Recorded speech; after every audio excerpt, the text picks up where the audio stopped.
जय श्री हरे कृष्णा। राधे राधे। कार्तिक मास के शुक्ल पक्ष में पड़ने वाली एकादशी को देव उठनी एकादशी के नाम से जाना जाता है। देव उठनी एकादशी को हरि प्रबोधनी एकादशी और देवोत्थान एकादशी भी कहा जाता है। सभी एकादशियों में देव उठनी एकादशी का अपना विशेष महत्व है, क्योंकि इस दिन भगवान श्री विष्णु अपने 4 मास की योग निद्रा से जागते हैं। देवशयनी एकादशी से प्रारंभ हुए चातुर्मास की समाप्ति भी इस दिन ही होती है। इस दिन से सभी मांगलिक कार्य प्रारंभ हो जाते हैं। इस दिन तुलसी जी का विवाह भगवान विष्णु के शालिग्राम रूप से किया जाता है। तुलसी जी का विवाह करने का पुण्य कन्यादान के पुण्य के समान ही मिलता है। तो आज की इस वीडियो में जानते हैं कि साल 2024 में देव उठानी पवित्र एकादशी किस दिन मनाई जाएगी। इस दिन के सभी पूजा के शुभ मुहूर्त जानेंगे, एकादशी तिथि के बारे में जानेंगे और द्वादशी तिथि के बारे में जानेंगे कि कब से प्रारंभ हो रही है और कब समाप्त हो रही है। देव उठनी एकादशी की पूजा विधि जानेंगे और महत्व जानेंगे। तो आप सभी से अनुरोध है कि इस वीडियो को अंत तक अवश्य देखें। आइए जान लेते हैं एकादशी तिथि के बारे में। एकादशी तिथि प्रारंभ हो रही है 11 नवंबर दिन सोमवार को शाम 6:45 से और एकादशी तिथि समाप्त होगी 12 नवंबर मंगलवार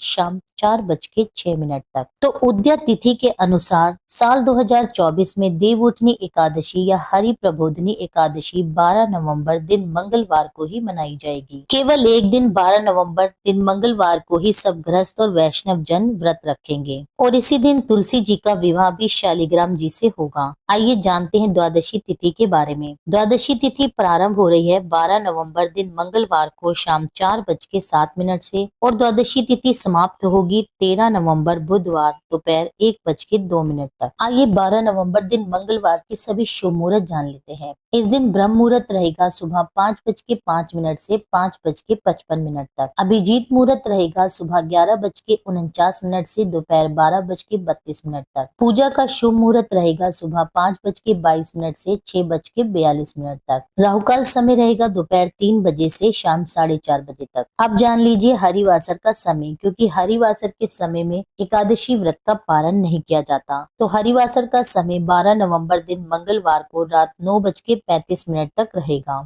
अब जानिए एकादशी व्रत पारण तिथि और शुभ मुहूर्त। एकादशी व्रत पारण 13 अक्टूबर दिन बुधवार को सुबह 6:45 से 8:51 के बीच में आप कर सकते हैं। देव उठनी एकादशी व्रत कथा के अनुसार एक राजा के राज्य में सभी लोग एकादशी का व्रत रखते थे। प्रजा, नौकर, चाकर, पशु, पक्षी सभी लोग एकादशी के दिन अन्न ग्रहण नहीं करते थे। एक दिन किसी अन्य राज्य से एक व्यक्ति राजा के दरबार में आकर बोला, महाराज कृपया मुझे नौकरी पर रख लो। तब राजा ने उसके सामने एक शर्त रखी। राजा ने उस व्यक्ति से कहा, ठीक है, हम तुम्हें नौकरी पर रख लेते हैं, किंतु रोज तो तुम्हें हम खाने को अन्न देंगे, परंतु एकादशी के दिन तुम्हें अन्न नहीं मिलेगा, क्योंकि हमारे राज्य में एकादशी वाले दिन कोई भी अन्न ग्रहण नहीं करता। तब उस व्यक्ति ने उस नौकरी को पाने के लिए हाँ कर दी, पर एकादशी के दिन जब उसे फलाहार का सामान दिया गया तो वह राजा के सामने गिड़गिड़ाकर कहने लगा, महाराज इससे मेरा पेट नहीं भरेगा,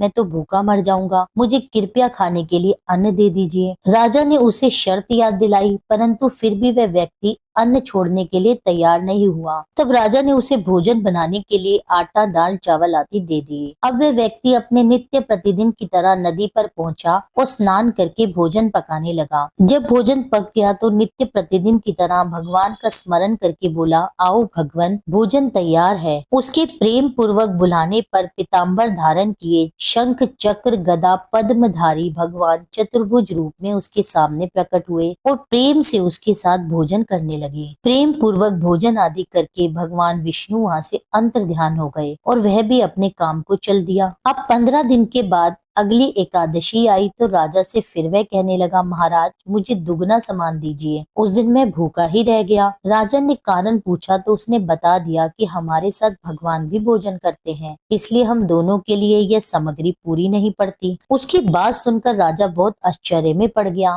वह बोला, मैं नहीं मान सकता कि भगवान तुम्हारे साथ खाते हैं, मैं तो इतने भगवान के व्रत रखता हूँ, पूजा करता हूँ, परंतु भगवान ने मुझे तो कभी दर्शन नहीं दिए। राजा की यह बात सुनकर वह बोला, महाराज यदि आपको विश्वास ना हो तो आप मेरे साथ चलकर देखिए। अब राजा एक पेड़ के पीछे छिपकर बैठ गया। उस व्यक्ति ने भोजन बनाया और प्रतिदिन की तरह भगवान को भक्ति भाव से पुकारता रहा, परंतु उस दिन भगवान नहीं आए। अंत में वे थक हार कर उनसे कहने लगा, हे भगवान, यदि आप नहीं आए तो मैं इस नदी में कूदकर अपने प्राण त्याग दूंगा। परंतु भगवान नहीं आए। जब वे अपने प्राण त्यागने के लिए नदी की तरफ बढ़ा तो उसका यह इरादा जानकर भगवान शीघ्र ही वहां प्रकट हो गए और उसके साथ भोजन करने लगे। भोजन करने के बाद भगवान विष्णु अपने विमान में बैठकर अपने धाम को चले गए। तब यह देखकर राजा सोचने लगा कि व्रत और पूजा करने का तो कोई लाभ ही नहीं है जब तक मन शुद्ध न हो। इससे राजा को यह ज्ञान प्राप्त हुआ और वह भी मन से व्रत और उपवास करने लगा और अंत में राजा भी सभी सुखों को भोग कर